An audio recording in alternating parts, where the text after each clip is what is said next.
Okay, this is horrible, but I just realized that I was not, I never hit go live. So um, I broadcast the whole game, did a post game interview with Tim and Jay, and I never hit go live. I've got a lot of things going on in my life. I haven't done one of these broadcasts for a while. So I'm going to do something a little different. So at least we have something. But we're going to go ahead and let me see if I can get Tim on. Oh my goodness. This is so terrible. Oh, don't look at the final score. Hold on. Let me get this back up here. Let me go over here. No, we don't need to go there. Go here.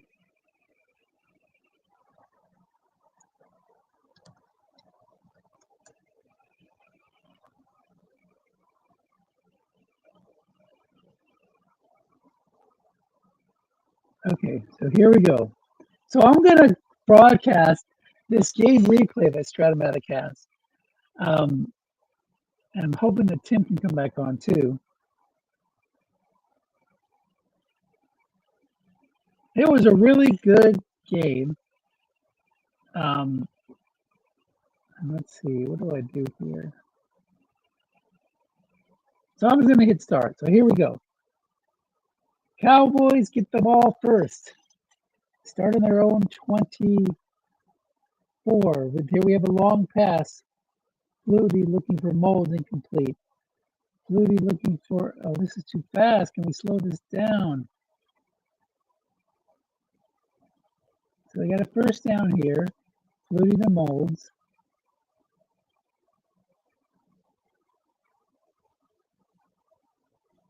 Then Flutie goes, it's a 2-yard pass to Garner, gets the first down. Boom, 37-yard run to Charlie Garner. And they get down to the 1-yard line. But the Bengals defense makes a stand. Kirby on 3rd and goal loses a yard. Stover has to come in, kicks the field goal, and now the Bengals get the ball. They go down. And they fumble the kickoff. Right away, the Dallas gets the ball down to the 1-yard line. And again, the Bengals defense makes a stand. Loses 2 yards, loses a yard. Now it's 4th and goal. They kick another field goal. So 6-0 Cowboys early. That was on a fumble kick return to the number 2 returner. There we go. We got a 13-yard pickup from Burline to Yancey Thigpen. Now the Bengals offense early is clicking here. There's another 20-yard pickup, 7-yard pickup. Burline to Reed, incomplete. Burline to Kaufman for 10. They get it down inside the 20. 2nd and 5. They hit a completion inside the red zone. Then they get stuffed back to the 10. 2nd and goal. They pick up 5. 3rd and goal, incomplete. They settle for a field goal. So it is 6-3. I'm going to pause it here. We got Tim here. Tim, I never hit go live. So now I'm broadcasting the replay of this game thing. I am so sorry. No worries. I've done that too many times. So here we're picking it up here. This is with you leading 6-3. After the fumble kick return, you got your second field goal. Jay drove down and got a field goal of his own. So now this is the Cowboys picking the ball up. They start at their own 23 or so. 2-yard pickup on first. Then they go for a long pass on 3rd down. And they have to punt. So we're going to see some back and forth here. Feel free to jump in anytime, but if you remember something here, unfortunately, it goes so fast. Here's the Bengals now. As I was saying earlier, the Bengals offense really was clicking in this first half. There's Burline again, 15-yard flat pass to Reed. They get a 7-yard run by Kaufman. 2nd and 3, 12-yard pickup to Yancey Thigpen. They're inside the red zone, inside the 10 for the second drive in a row. But then we get a sack, we get a loss of a yard, and then we get another sack. They bring in the field goal kicker, and Brett Conway, who's good on 2 through 9, rolls a 10. So you've got to be breathing a sigh of relief at this point that you got that break. Yeah, I got lucky. I had back-to-back sacks when I'm looking at him being ahead at the end of the drive because it's 6-3, and I think he was like at my 5, first and goal.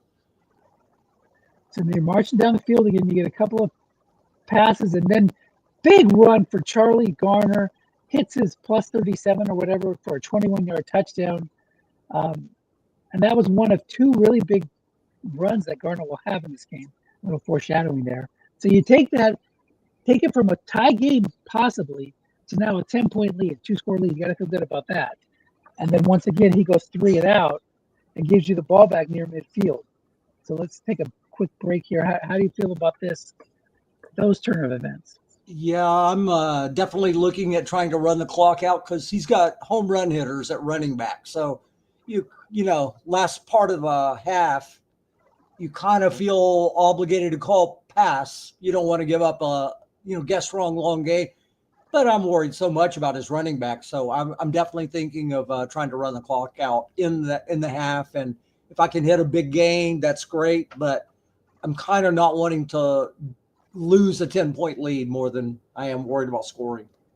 Perfect. So 30 seconds left. You get a run for 3 yards.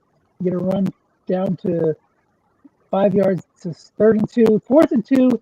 I noticed you kind of played the clock there. You let it run out of 1 second, and then tried one last end run to try to hit a big play, which didn't happen. But I love the fact that you didn't give him a chance back at the ball. Yeah, and I'm worried about Jay calling a timeout there on 4th down and kind of forcing me to either punt or go for it, around midfield where, I'm kind of worried he's got, I want to say 2 through 6 range from deep on his field goals. And I'm like, I really don't want to give him the ball back. So I would have punted had he called a timeout there. When it got down to that, I thought about, I could call a timeout with 8 seconds left. But again, I didn't want to give him a play around midfield with his running game. Makes sense. So now this is oh boy, I did something wrong there. There we go. So now he gets the ball back. Now this 3rd quarter, he struggled on offense. There's 3 incompletions in a row and a punt. You get the ball back. That's another thing that we didn't really talk about, but your field position during this championship game was pretty good. Yeah, and I felt like I was really fortunate that he wasn't hitting his big runs. He had plenty of guess wrong opportunities. He's got lots of chances on the card there. And, I've got a defensive end 4 and a 5, so he's also got a chance of beating them on an end run. I was really terrified that I was going to give up a couple of huge runs. Now, Biaka Batuka got a 62-yard run late, but had that happened earlier in the game might have played out so differently. And, in fact, like we were talking about, I made 3 field goals and he missed a couple. And that had so much to do with the outcome because, the final minutes played a lot differently if he's not down 14. If he's only down 6 or 8, it'll probably play out differently. So you get the 3 and out from him. You can't do much. You're just outside field goal range, so you punt it. Lands at the 1. Then he goes incomplete on a short pass, no gain on a run where he had chances to lose yardage and get a safety, but he did a 0. That was the main reason I called run. I knew there was a good chance of a safety if it was guessed right. It was still a tough call because last thing I want to do is see him flip the field, guess wrong on a long pass. And I know Jay's not afraid of a safety, so, other coaches might play a little timid, but I knew Jay wouldn't. And I just was very, very fortunate I didn't give up big runs to Kaufman or Biaka Batuka. So in 3rd and 10, he does get a completion for 12 yards, gives him a little breathing room. But then right away he loses yards. Your linebackers in the zone today, those can't remember his name, not Garner, but something like that. The guy who plays opposite London Fletcher made some plays, and Fletcher made some plays as well. So then he has to run it, and then they fumble the ball. This was on uh, what was that? It was a run to Beat. yeah, Yep. Bianca Batuka. He has a 30 fumble chance, and he coughed it up, and you recovered it. So the second time you recovered it, either inside the red zone or close to being inside the red zone on that kick return. So then you turn that. He's able to hold again, but that field goal changes it from a 10-point lead to a 13-point lead. I'll be And that, honest. I was thinking I'm getting inside the 5. That's like 3 times, and I haven't gotten a touchdown. I've gotten field goals, and I'm starting to think. I wonder if those points are going to cost me later because yeah, that's a big deal when you're getting that deep and having to take a field goal attempt. So yeah, that does happen where you feel like, you know, that's going to come back and haunt me. but I was So playing the score. I wasn't really as aggressive as I might have been in a tie game. I'm like, 13-point lead's better than 10, and I want to get some points on the board. So I was a little bit conservative, perhaps, but that reminded me of a funny thing that happened. But I think all of us know, if you return a fumble, the fumble is +3. So I had a fumble return. Kirby lost it, and luckily I fell on it. From the 2, tried to return it, lost a couple of yards, but that's one of those. I was like, oh man, I got lucky. Now I can get a free return, but he ended up losing a couple of yards. But things like that were really big plays. Had he recovered that, that would have made a difference. So yeah, and this happened I think 2 different times where he had incomplete pass on first down. Second down, Bianca Batuka runs for 8, and then on third down, he runs it again, but it goes to your linebacker rating. Instead of gaining yards, he lost 2 yards, making it Fletcher. Yeah, Fletcher got a -2 on a big run. I don't remember exactly. I want to say it was 3rd and 4, and had he not gotten the minus, or maybe 3rd and 2, but anyway, it was defensive end +2 or +9, so it would have been a 2-yard pickup instead of a 2-yard loss. And I think Jay was thinking about maybe he happened to play, gambling on 4th down. It had got to 1 or 2 yards, so I kind of felt like, that will probably take 4th down opportunity off the table deep in his own territory because he's still just a return or a big run away from flipping the game. So, he didn't want to lose the game on a 4th and 4 or something, but 4th and 2, I think he might go for it. Yeah, so he forces you to punt, which I think you're okay with trading punts right now. Another one, he gets a couple of first downs here. Verline to Bianca Batuka for a pass, 5-yard run, a pass to Reed for 7 yards. Now he's into your territory, gets a 7-yard run, a first down, and then here comes the negative plays. A 3-yard loss because of the linebacker play. He runs for 7, and then he tries to hit a long pass, incomplete, and he tries another field goal, and he shanks it again. 2 through 10 roll, or 2 through 9 roll was good, and he rolled a 10 for the second time. So now we're into the fourth quarter. That's 2 breaks on the fumbles, 2 breaks on the missed field goal. So 4 breaks in the game, and they've all gone Dallas's way so far. Yeah, and I mean a coffin corner punt that went out on the 1, all the touchbacks, the +10 rolls on the return instead of, I've got long gain, he's got a touchdown on 3. There's just so many little things that add up, over the course of a game, and very few of them went against me, And right away after the missed field goal, you get a 20-yard run by Kirby that takes it into Cincy territory. You get a little short pass, but then you look for Tim Dwight, and you hit his receiver reading for +58 for a 46-yard touchdown. And I think this really was the play of the game. Yeah, it's interesting. I think because that's most guys on a wide receiver. If they have an elongate on 11, guess right, they don't have a +58 on 3 also. That was part of the reason I actually drafted him a couple of years ago is I kind of knew what I was going to be up with, after Elway at quarterback. And I was like, that'll add possibly a big play to my season. It came up twice, both versus Jay, once in the regular season in a loss. And in this one, was a huge play. I mean, not just the points, but I got a touchdown, and that was a really big deal. And then I got the 2-point conversion. So, at this point, I'm kind of don't want to give it all up in one play mentality. But if he has a 8-play drive that takes 6 minutes off the clock, I'm more okay with that. So Yeah, with 10:48 to go, at most you're going to get 3 possessions. So he has to be perfect on offense and defense in order to tie the game down 21. And I was already thinking, because I got a good stint out of Flutie. He played about 20 minutes to open the game, and he actually got lucky and rolled well. And he's got a bare minimum snap fumble of 1 where Matthews is 12.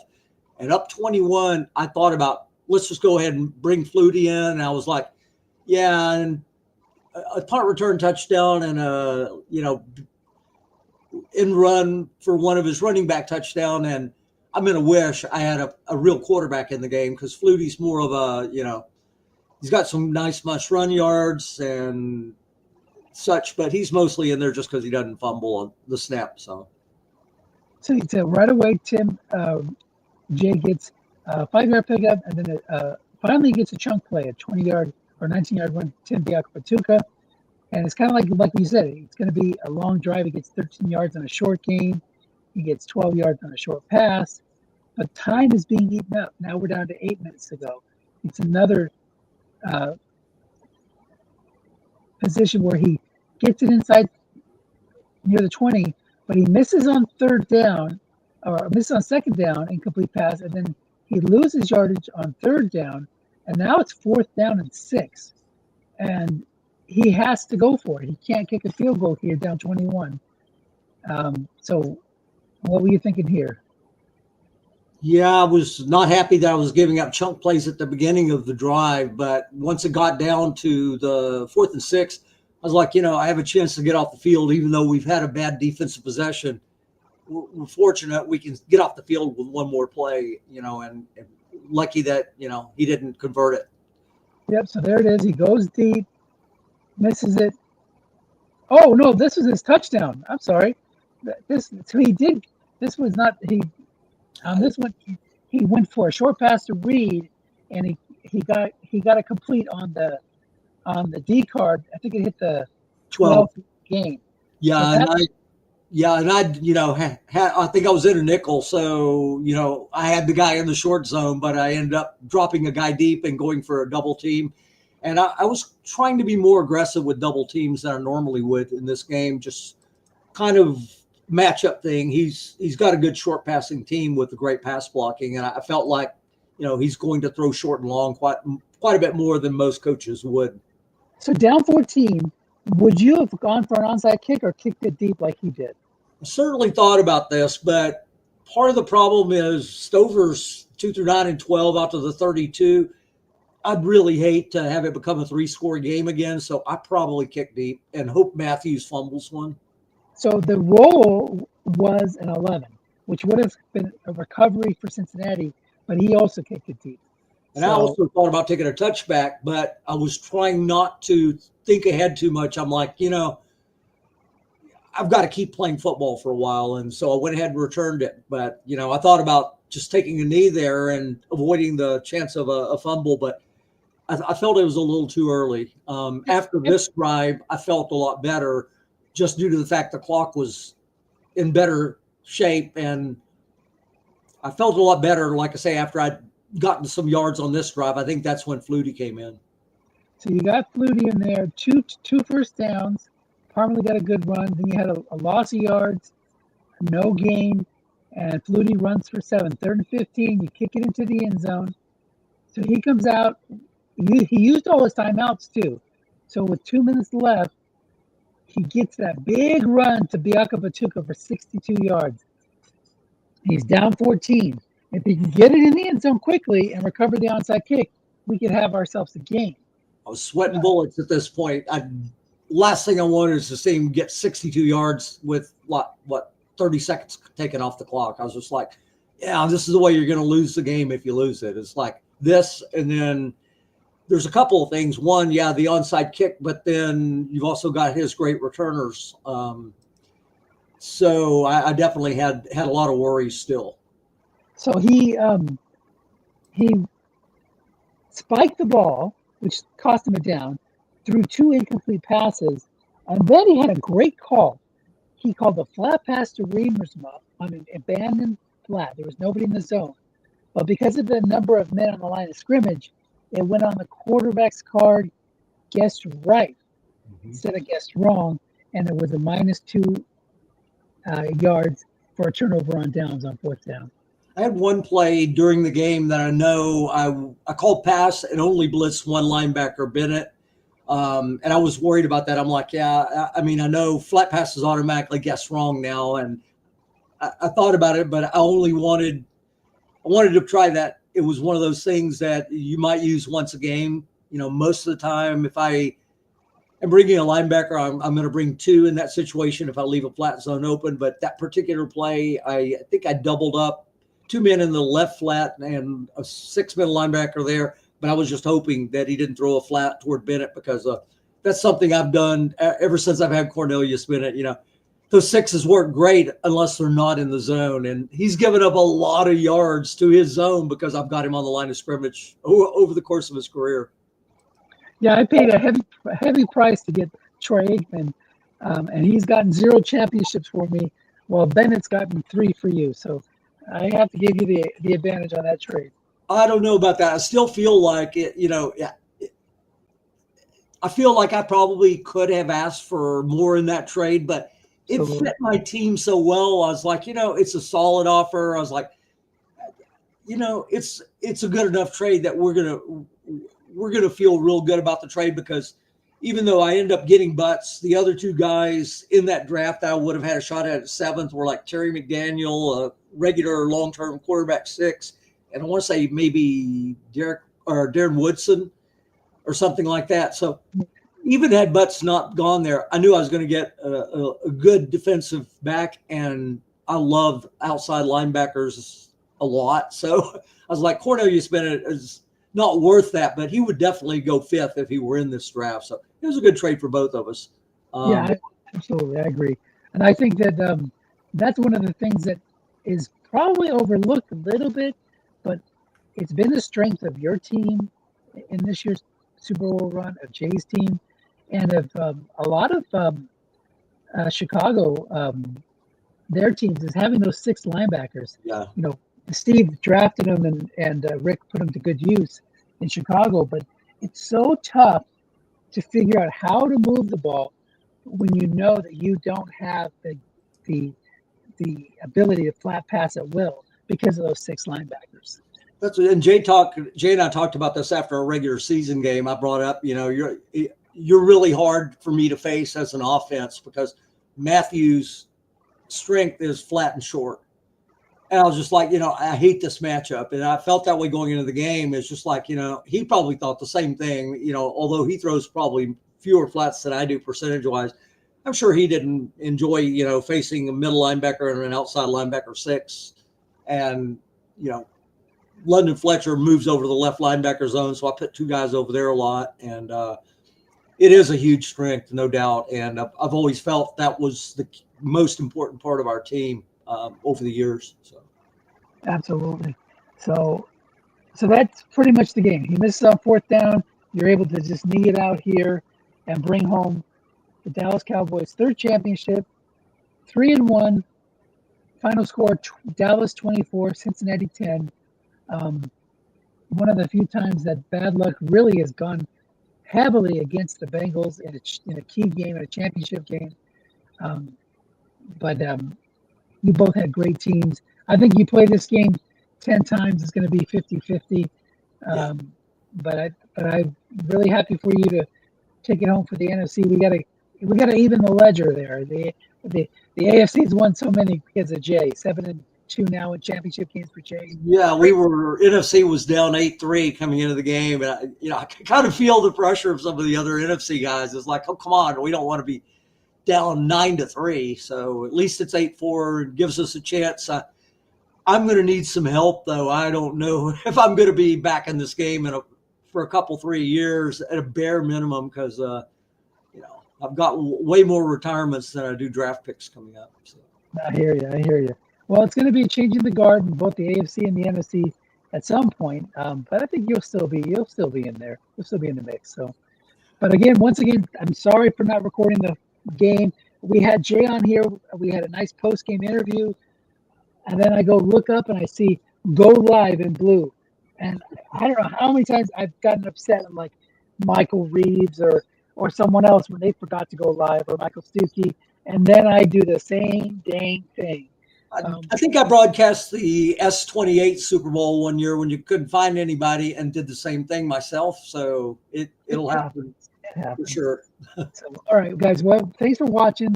I'm going to go ahead and post this unique broadcast. Let's put it that way, with the replay game on, and one of the coaches joining us for a walkthrough. I really appreciate you taking the time, Tim. Congratulations again on the championship. And sorry, Jay, for messing up the broadcast, but at least we have something. So, well, thanks again, Dennis, for broadcasting it, and we'll see you at the draft, buddy. All right, take care. Bye-bye.